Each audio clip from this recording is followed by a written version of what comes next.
Hello and welcome to my Imperfect Knitting Life. This is episode 22 and I'm very happy to say it has only been maybe 3 weeks since my last podcast. So I'm going to get straight into things. I've got a lot to talk about today as per usual. Now, if you haven't seen me or my channel before, I am retired. By retired I mean I no longer midwife, but I bought a mini commercial spinning mill which I have learnt how to use, and I am now in the process of setting up a business with it, and I share that whole experience. So if you go back to the first videos, I literally talk about when I bought the mill and how that came about, and then moving the mill. What I also do is I talk about my knitting, and I love knitting. I find it really relaxing, but I am not a perfect knitter. I knit for the joy of knitting. The things that really attract me are colour, feel, the fact that it's natural. I prefer natural yarns. So that's some of what I share with you, and so I'm going to follow a little bit the format that most other people doing these podcasts do, and I'll talk a little bit about my knitting first. So today I have a couple of things to show you. The first is something I hadn't even started the last time when I did the last episode, and that is a Sunday cardigan. So the Sunday cardigan is, just bear with me a moment and I will tell you, is by Petite Knits. That's it. And it is a lovely top-down construction, and so it's a top-down construction. You start off obviously top-down at the neck, and you do a lovely 1x1 rib. Okay, so to get gauge with my own yarn, I had to go up a needle size to start off with. So I'll show you the yarn that I used. It's my own yarn. I used this, which is a Southdown Suffolk mixed with alpaca. I literally only have 5 balls left because I sold 2 batches this week. And I mixed it, bear with me a moment, with a mohair that I dyed up myself. So this is a little bit brighter, but when you actually knit it together, you get that colour, which I actually think is quite nice. So I called this one Light Moss Green, and it's 160 meters per 100 grams. And I then mixed it with the mohair, which I think is 220 meters per 100 grams, 25 grams. So it actually works out. I tried to talk to my husband about this. So if you have, like I've knitted a lot of things in Holsgarn, and that's 400 meters per 50 grams. So that means for every 50 gram ball that you get, you need 1.5 balls of mohair. I'm digressing again, but you need 1.5 balls of mohair. Whereas with this, you don't even need 125 gram ball of mohair, and that's 100 grams. So you're actually saving quite a lot of money on the mohair when you mix them together, because the mohair, I mean 25 gram ball is usually $20+.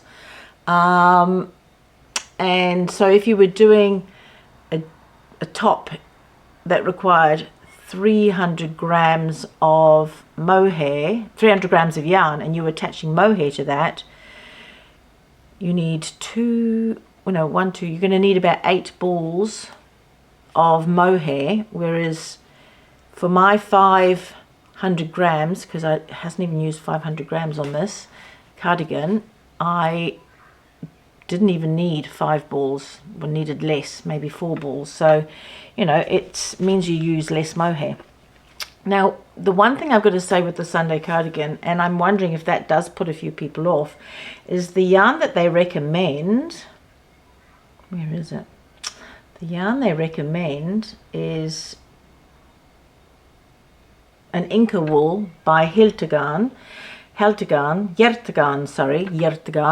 and they use one strand of the yarn but 2 strands of mohair. And I mean, so that, you know, in that case you're actually doubling up how much mohair you use, which is, you know, to me, I think it's quite expensive.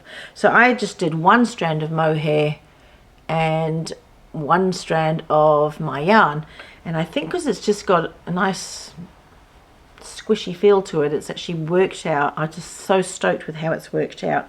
So it's a top-down construction, like I explained, and then when you're finished, I'm going to sew that collar down, which, as you can imagine, is going to give it some structure, and so it doesn't fall off your shoulder all the time. It'll give it some structure. And then you do this sort of rib feature, and all your increases are in the ribs. So one time you'll increase in the knit stitch, and the next time you increase in a purl stitch, or purl stitch in that particular row. You carry on in that vein until you hit the arms, and you then divide for the body and the arms, and then you knit. What I love about it is it's quite a boxy. I'll put it on. It's quite a boxy. So if you liked it longer, yes, do it longer. But I like to have things sitting. This is kind of my best length. There's that boxy. Is that boxy? Crop kind of. It's not cropped. I have to look up what that is. I've forgotten what it is.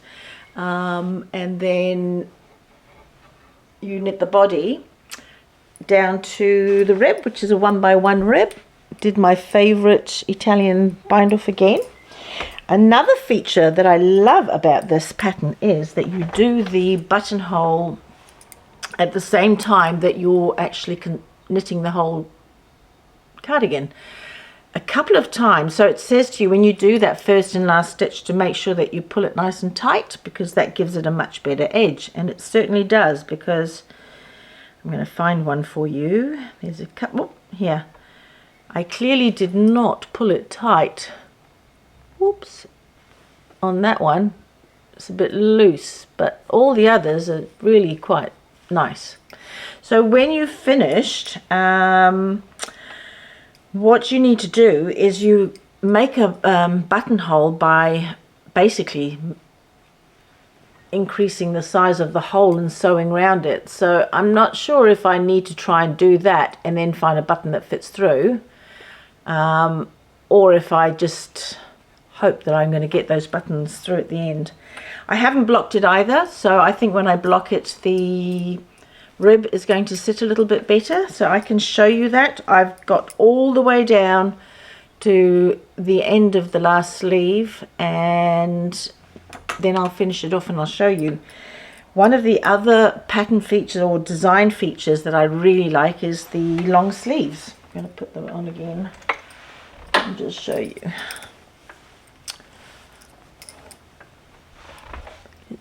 So that's that 1x1 rib, and it's a nice, it's meant to sit down low on your hand, so super snugly.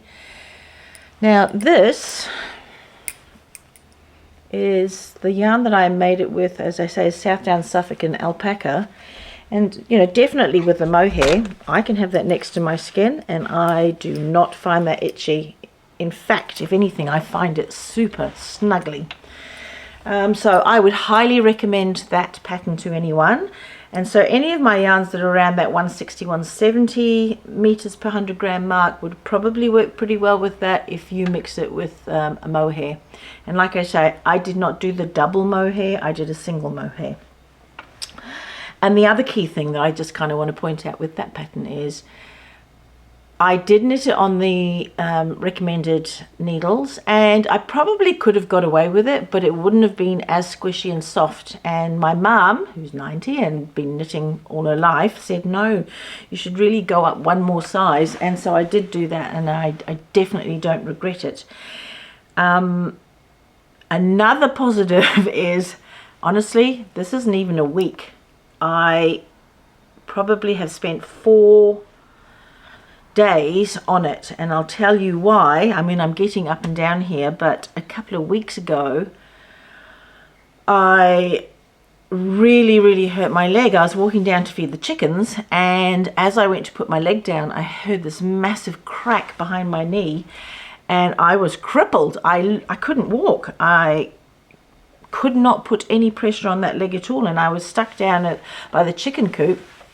And then I ended up, I was like, luckily had my phone in my back pocket, but I did try and get up to the house because I didn't want to, well, I don't want to disturb anybody really, but I couldn't do it. And I eventually crawled up near the compost heap and managed to ring my husband, but he was in Tauranga, which is an hour away, and he said, no, I can't come now, you need to call somebody else. And then I rang my sister, and she zipped over.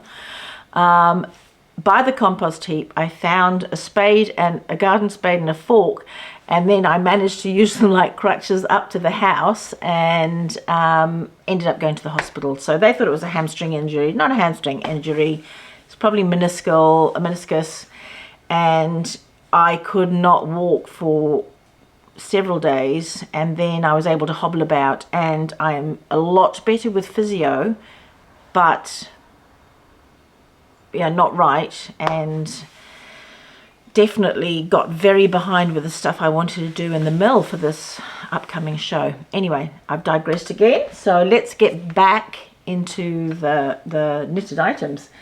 Another knitted item was, I think, a couple of episodes ago, I talked to you about my Florarium. So the Florarium is a very nice pattern.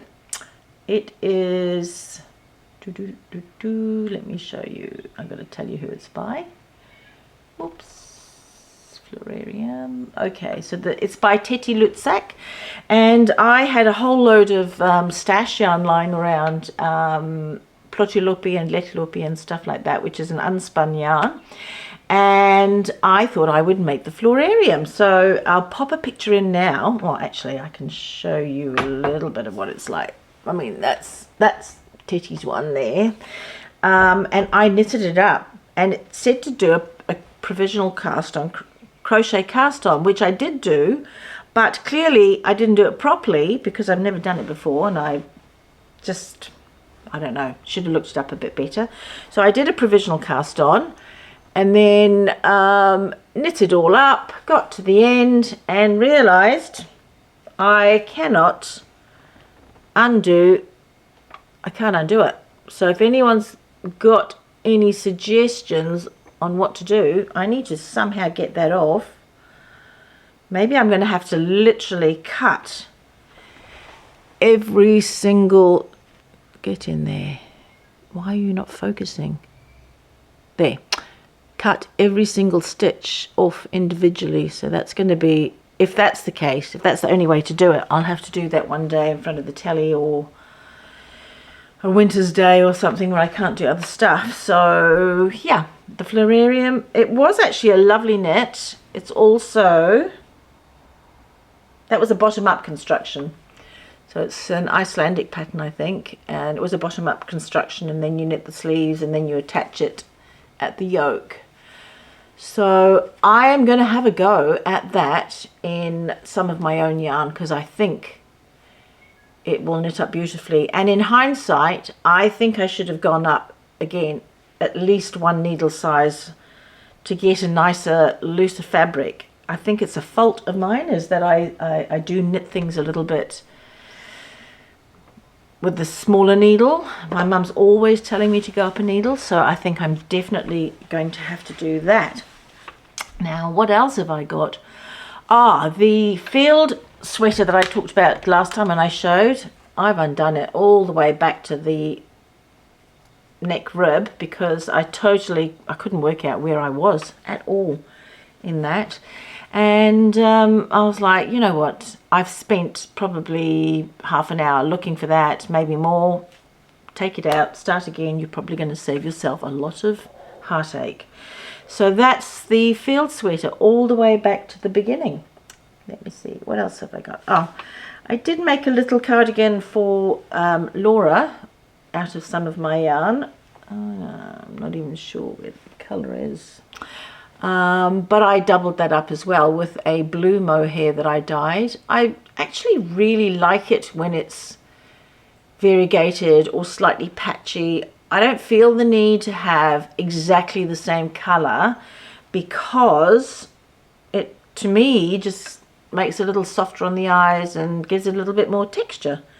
But what I'm not so keen on this, because I sort of, when I say plagiarized, I used a design technique but stole the stitch, you know, the stitch start and for gauge to make this little cardigan, the same as the novice cardigan, and then I added on the band. But look, I'm not happy with this. I think I'm going to have to undo that. Come on, focus. It's not straight on the edge there, so maybe I will undo that. I don't really know that Laura's going to care very much, and it's probably going to end up being a farm jersey, so yeah, we'll see. I'm going to contemplate what to do with that. Now, what else have I got to show you? I do have, this is actually something my mum made, which is from some of the early yarns that I dyed and spun up in the mill, and she's crocheted me a gorgeous blanket. Yeah, but look at those colors. She's done so well. So my mum's actually legally blind.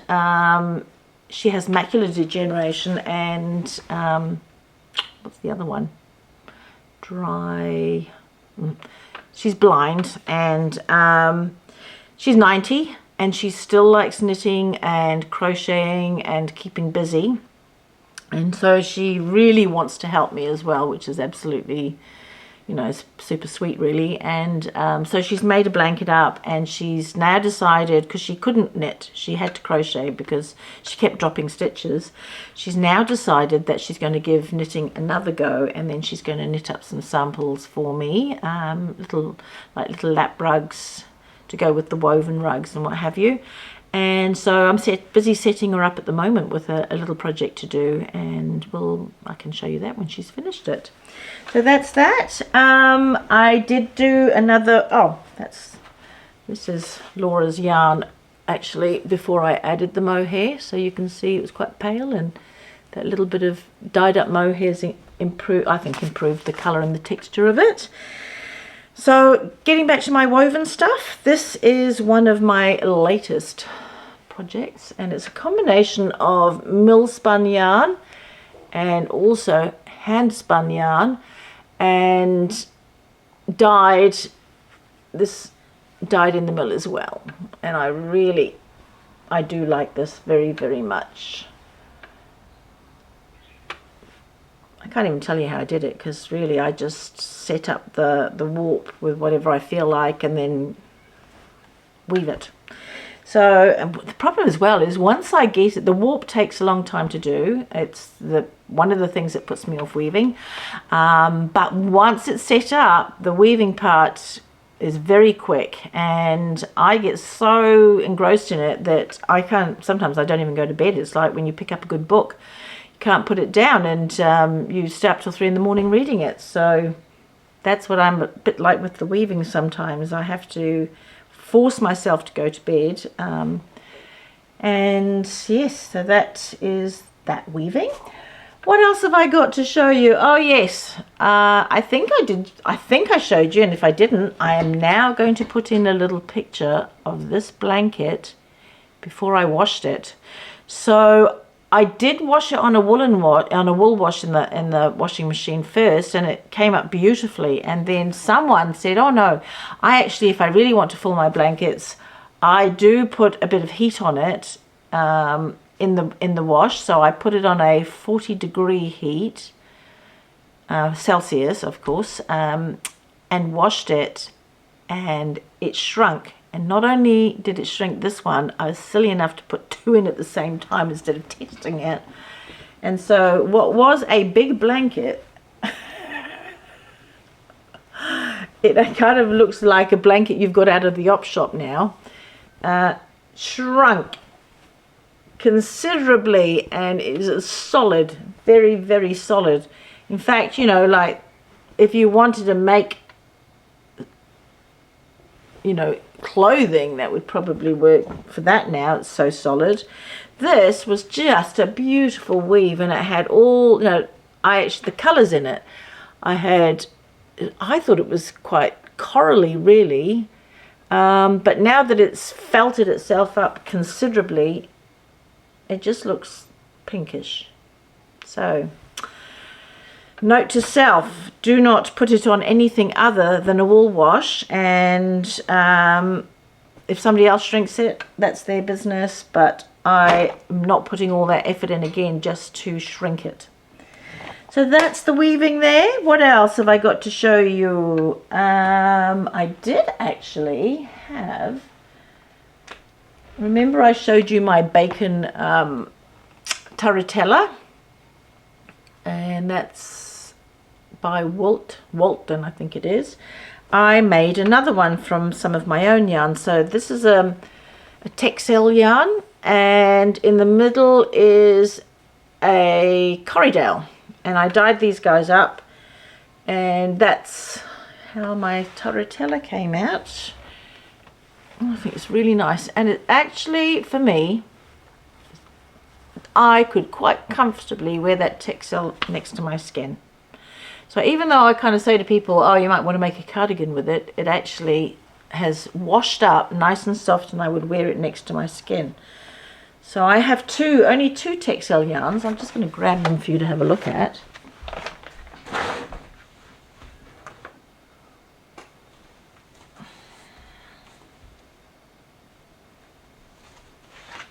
One is this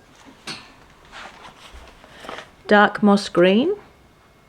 Can you see that there or no? About there. And then the other one, and that's actually 200 meters per 100 grams. So that's kind of a worsted weight yarn.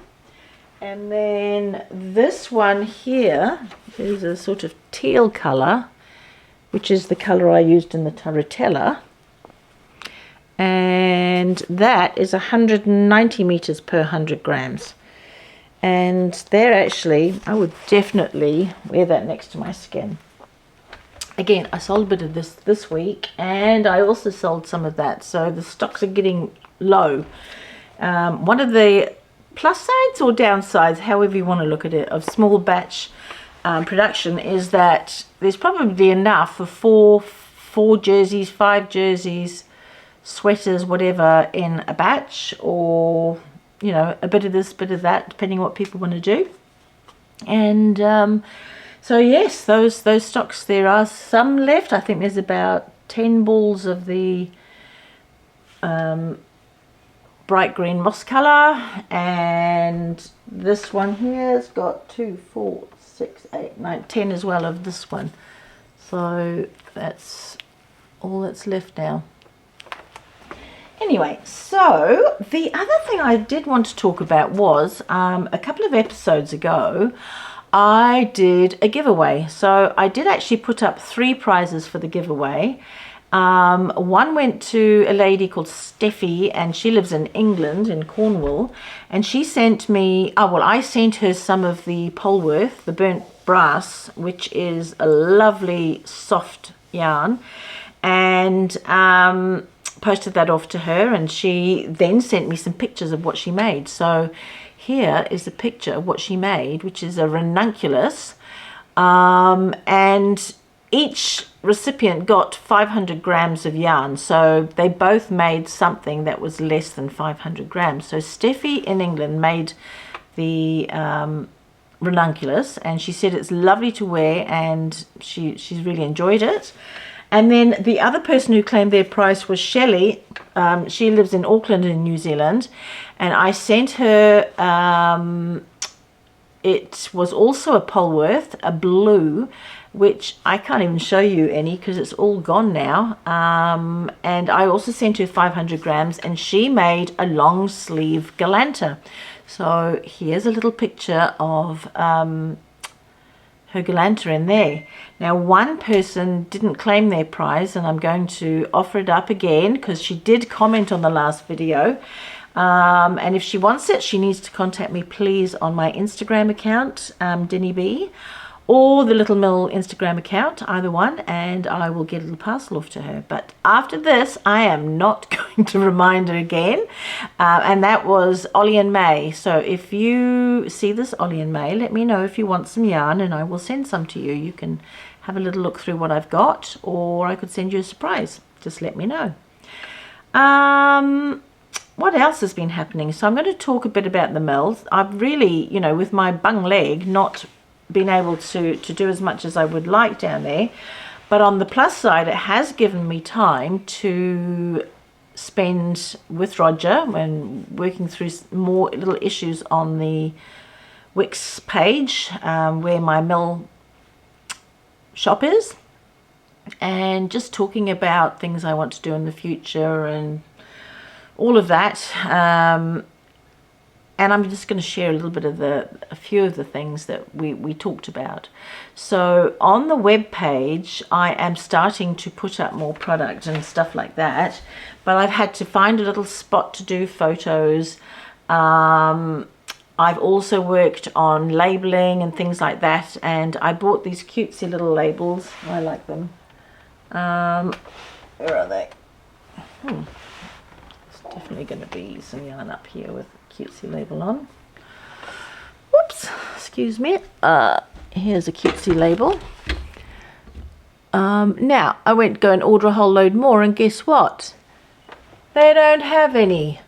So I've had to order little not envelope, little open card ones. Yeah, so in the vein of the mill, I'm going to show you some of the things that are sort of works in progress at the moment and some stuff that I've done. So the latest offerings that I've got from the mill, this is one.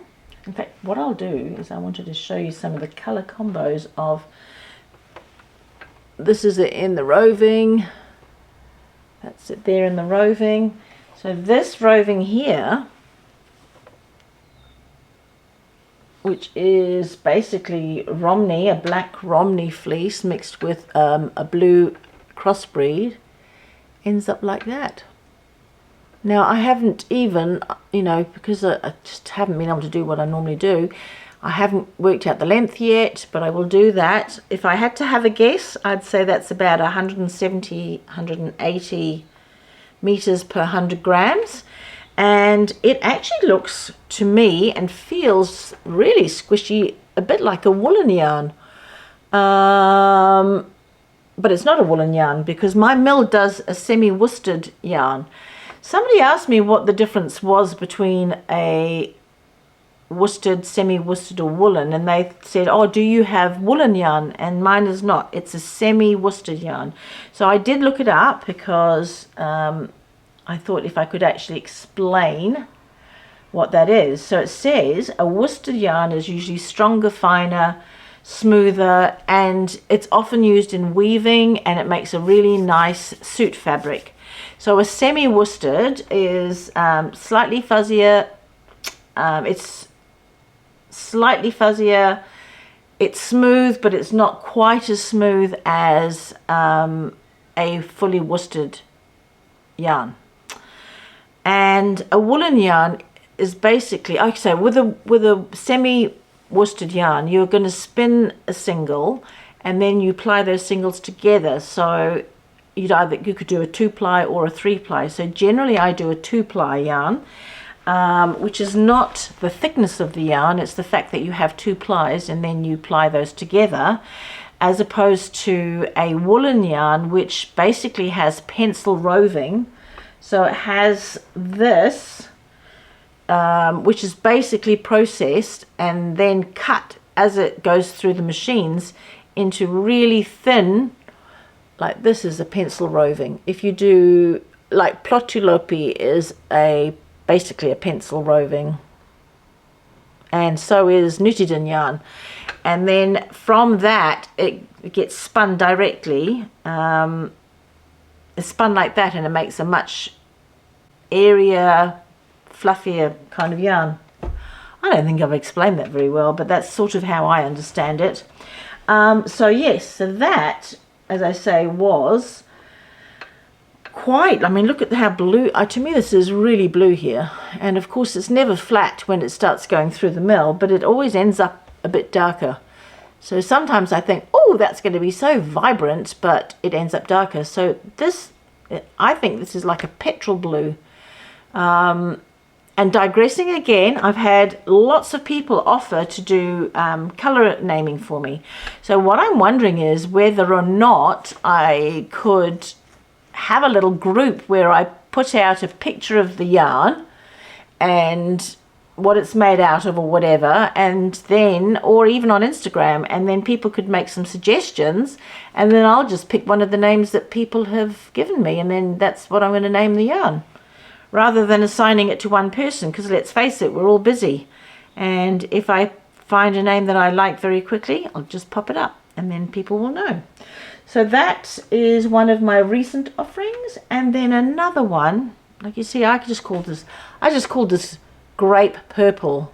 That's how creative I am with names. But anyway, this grape purple, when it is spun up, is this, that one. That's actually quite true, you know, that's quite close. So this has got 60% of a crossbreed sheep, 25% alpaca Corriedale blend, a 10% bunny, and then I put in some black silk throwsters, which I do not think I will do again, because I've ended up with little slubs or clumps of silk in there, which people might think is actually a fault in the process, but it is the black silk throster that's just kind of got broken up when it went through the carding machine. But yes, this is 180 meters, 100 gram, and it is also, I think, squishy, and I would wear that next to skin, but not like a singlet or something like that, but definitely if it touched your neck you wouldn't be bothered. I wouldn't be bothered. So yeah, that is the purple grape. That's going up on the mill soon, because I've got to just take some photos of that when I can get about. And what is going on with my phone? I think I should just turn that sound off, hey? Sorry about that. So turn that sound off. What else? Oh yes, this is one little bit that I just did a little tester of. So that is a crossbreed, super fluffy. And I dyed that with dahlias, and that's the color that's come out. It's sort of a egg yolk yellow, I'm not sure, but you know, if you wanted to mix that with those two, go nicely together. The petrol, this is another color I haven't showed you, but I'll talk about that in a minute. A little bit more muted if you want those muted tones. Let's see what else it would go with. You know, there's something else I hand dyed up that would go nicely with that. Let's see, this is oh, that's the purple. Where's the grey? Did I show you the grey? I did show you the grey, but that's the purple, the one purple. Even that, you know, this is a rusty colour that I made quite some time ago. Even those colours look really nice together. So those are a few things that are in the process of needing to be spun up. So I have a whole bin full of this that needs to go through the spinner, and that'll be on offer. But this is definitely what I would say a more rustic type yarn, old-fashioned type yarn. You can see in there the 2 plies. One of the things that I've really come to terms with, and I'm happy I've come to terms with, is that the spinner does not produce a true commercial yarn, because it's not this flat product.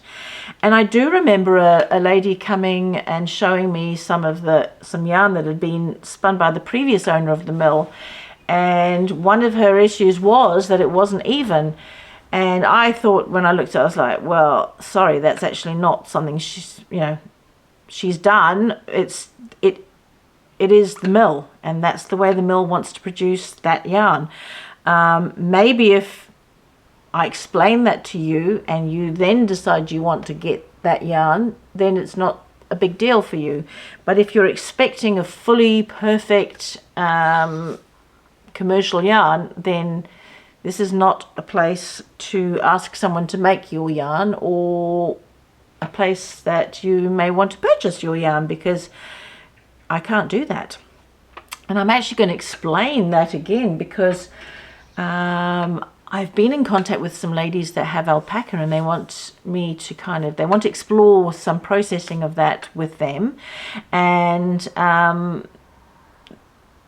they said to me, oh, I've got this roving that I had processed in another mill, and it had also been through a gilling machine, so it was more refined than how it would be if it had gone through my carding machine and then my pin drafter.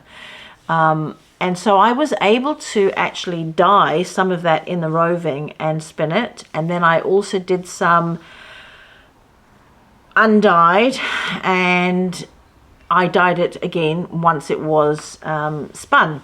So that is something I haven't actually had a chance to show them yet, but I will do that this week. I don't think they watch my podcast, so we'll have to see what happens there. So basically, that's not it there. I'm just going to have to grab that, because I thought I had it, but I don't.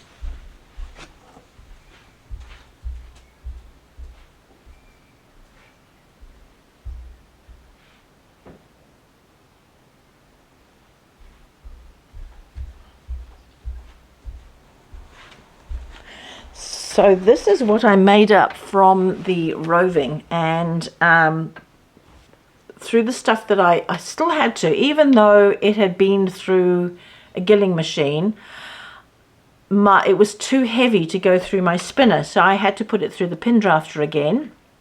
And I did that once, and then popped it up, and this is the yarn here, and you can see it isn't even, but I think it's characterful, but it is very soft and beautiful. I love it so much, and I hope they're going to be happy when they see it.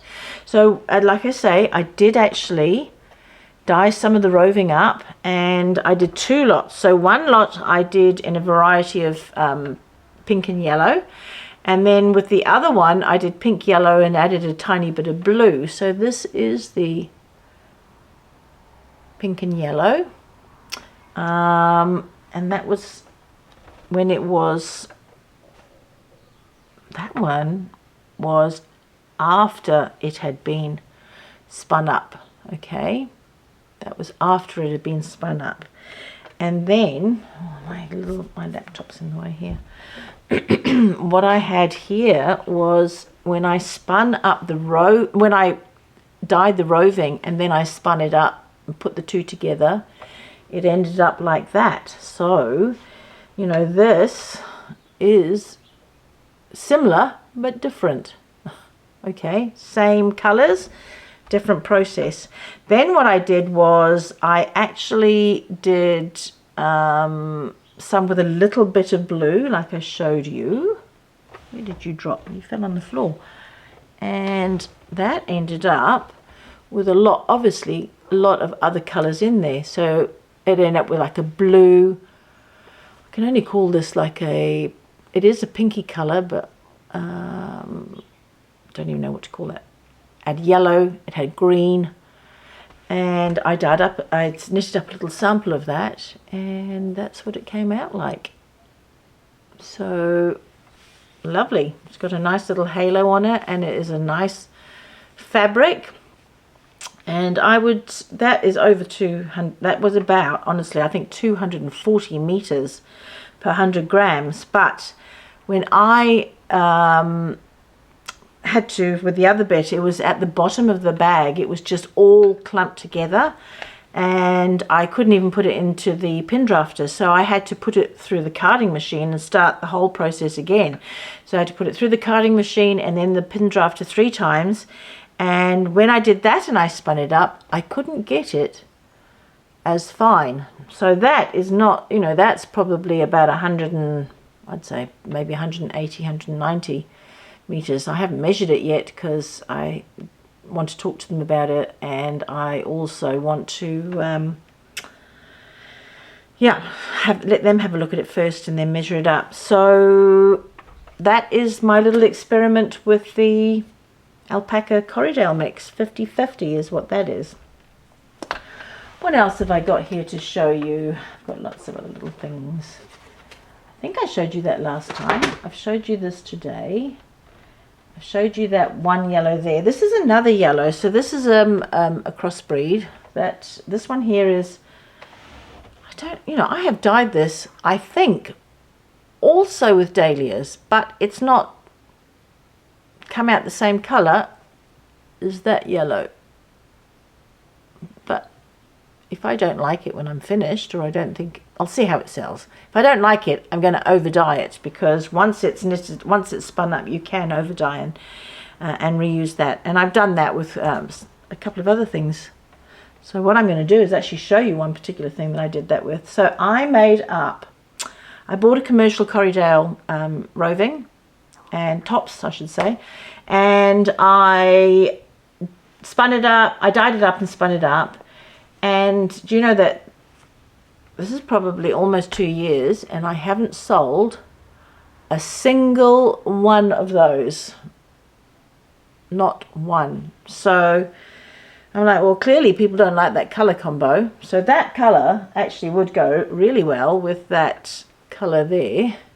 You know, I've only got 4 balls left now because I've over dyed everything else. And it would even go with the other one I showed you, the, what do you call it? The Texel would go with that as well. And yeah, but it didn't sell. And I thought, you know what, I've got to use it up. Either I'm going to use it up, and I've got to be honest and say they're probably, you know, I wasn't sure that I would use those colors, so I over dyed it, and this is the result. So I over dyed it with a navy blue. So now I think this is like a peacock blue. I really like it, so vibrant. So maybe you wouldn't make a whole jersey in that, but it would be really nice in color work, and it was very nice. The main thing as well is that it's a super chunky yarn. So if you wanted to knit something, if I knit a Sunday cardigan or a novice, you would knit that up in, well, really quickly. The one other thing when I looked at that was I did actually have a mohair which I dyed. Now, this might be a little bit, you know, pushing the envelope a bit, but those two together might be quite nice. I don't know. What do you think? Yeah, so let me have a little think. What else I need to talk about? I might have to cut this bit out. The galanta, that was lovely. Oh yes, in the mill, Roger and I went down to the mill. This is before my leg. We went down to the mill, and I, you know, said to him, I really can't get fine yarn. And so we did work out why that might be, because the back roller, you set the back roller, the front roller, and the spindle speed, and it's the combination of all those 3 things that will affect the thin or thickness of the yarn. I might have talked about this in my last podcast, so if I did, I'm cutting this whole thing out. But when I went to see Junction Fibre Mill, they very kindly let me have access to an Excel spreadsheet that you should be able to choose what thickness of yarn you want or what grist you want. So a grist is how many yards per pound. And so based on that, you should be able to put the numbers in, and that it would come out a particular way, a particular thickness. Well, it just never did that for me. It was always thick. So I just thought, oh, well, I'm never going to be able to get a finer yarn. But I have managed to make finer yarn through literally starting off at a base level and then adjusting it until it takes. Now I'm going to explain that a little bit more. I might have to do a video. So I start the back roller off very slowly, and then I get the front roller on a lower speed, and then the faster you can get that speed, the finer the yarn will be. So I've set the spindle speed up, say at 4,000 revs a minute, or rotations a minute, and then I start off with the front roller at 110, but then I keep moving it up, because I can see when I'm watching it, I can see if that's going to keep spinning or if it's actually going to break, because it does underneath, if it's going to break, it does this little splay thing, and then it breaks and you have to re-put it up. So the lower the number is, if you keep that number low, then it's going to be thicker. So you want to keep kind of pushing it up until it's at that point where it either is starting to splay, or it breaks, and then you just slightly reduce the number. And that is how I have managed to get finer yarns. And this is 240. I've got to recheck that, because like I said, it's not mine, but 240 meters per 100 grams, which is definitely an 8-ply or double knit. So that was really like a momentous thing now, because I feel like I can choose a lot more what I want to do with the yarn. Also working out how many rotations on the skein machine has been mind-blowing. So that's a massive improvement.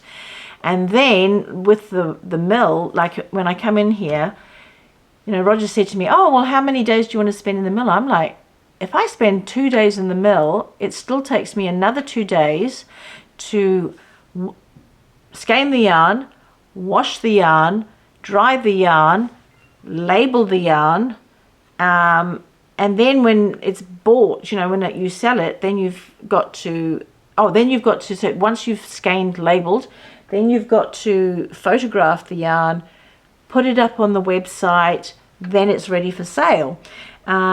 And when you get an order, which I got to tell you, there's nothing like the buzz of somebody who actually wants your yarn, and then you've got to package it. So I love to wrap it nicely. I really care about how it goes out, so I like to wrap it in tissue paper, and then you've got to get the label printed off for that, and get it down to the post office.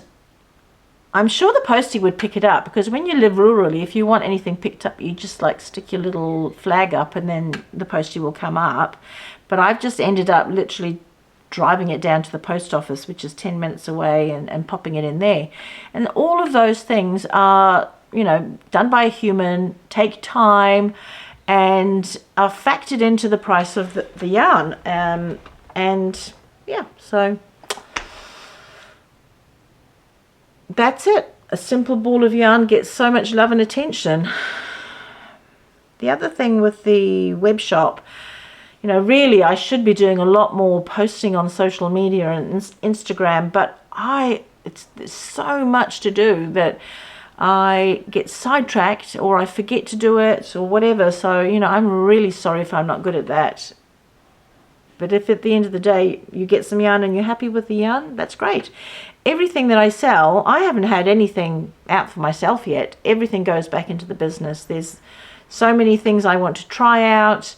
I want to buy some silk, more silks to add to the yarns, and that's expensive. And there's no point buying 100 grams. You've got to buy half a kilo at a time.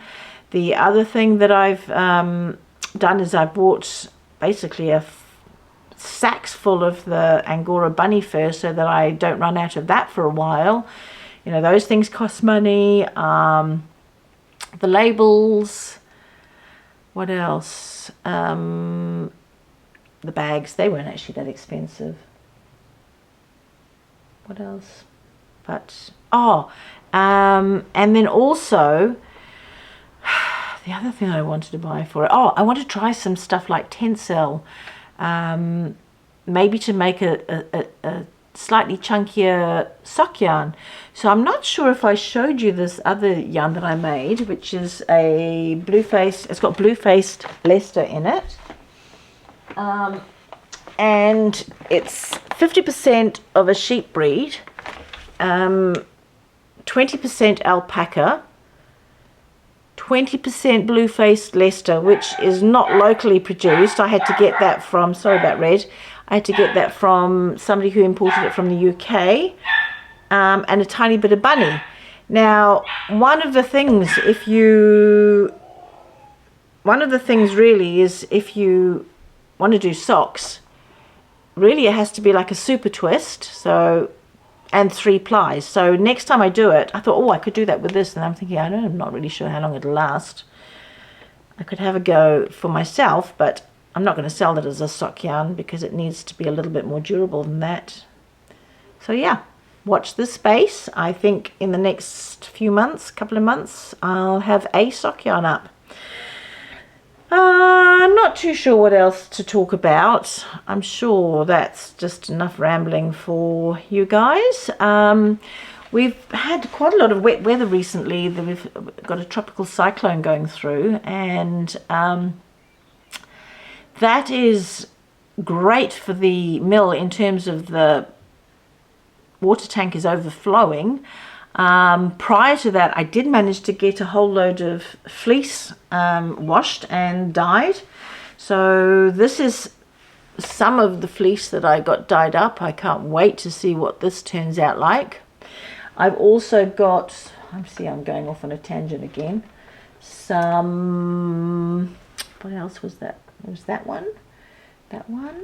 Oh, where is the, where the heck, oh, I've got this ready to spin up. It's another variation of my pinks, so that's ready to go into the spinner. The other thing that I've got ready, I had a beautiful green I wanted to show you. So that's the blue, that's the orange, blue, orange, that's the yellow, that's the pink.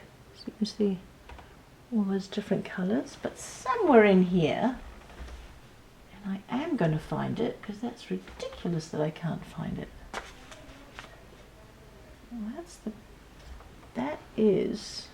this is some Rocky Basin Romney, so that is its natural color. I'm going to spin that up, and then I might dye it afterwards, or I might sell it just as it is to go with other things. So that's a green that I haven't put through the carder yet, but I will do soon. But I am going to find, just please bear with me a moment, because it's going to be so yummy. I just never know though when I start. I can't even find that. Is it under there? No, I'm going to have to admit, I'm going to admit defeat, because really I can't be wasting your time anymore. So if you have come along today, thank you so much. I really appreciate it. I have read every single comment. I have not had a chance to comment on every single comment, but I do appreciate them. And please follow me on Instagram. I've got my Little Mill page, or my Dinny Bee page, was a little bit more personal, and not quite got the newsletters finalized, but if you're keen, just watch this space. What else? Have a look at my mill shop. Another thing that I'm also thinking about doing is putting up some roving, if anybody would like to buy little bags of that, because that will actually squish down quite well if I can vacuum pack that. And yeah, thank you so much for tuning in. I also wonder about a Q&A. In fact, I'm definitely going to do a Q&A next time. So if you have any questions you want to ask me, put them in the comments below or message them to me, and I will do a little Q&A next time. Thanks for tuning in. I really, really appreciate it, and have a great day. Bye. That's ridiculous that I can't find it. Well, this is some Rocky Basin Romney, so that is its natural color. I'm going to spin that up, and then I might dye it afterwards, or I might sell it just as it is to go with other things. So that's a green that I haven't put through the cardigan yet, but I will do soon. But I am going to find, just please bear with me a moment, because it's going to be so yummy. I just never know though when I start. I can't even find that. Is it under there? No. I'm going to admit defeat, because really I can't be wasting your time anymore. So if you have come along today, thank you so much. I really appreciate it. I have read every single comment. I have not had a chance to comment on every single comment, but I do appreciate them. And please follow me on Instagram. I've got my Little Mill page, or my Denny B page, was a little bit more personal, and not quite got the newsletters finalized, but if you're keen, just watch this space. What else? Have a look at my mill shop. Another thing that I'm also thinking about doing is putting up some roving, if anybody would like to buy little bags of that, because that will actually squish down quite well if I can vacuum pack that. And yeah, thank you so much for tuning in. I also wonder about a Q&A. In fact, I'm definitely going to do a Q&A next time. So if you have any questions you want to ask me, put them in the comments below or message them to me, and I will do a little Q&A next time. Thanks for tuning in. I really, really appreciate it, and have a great day. Bye.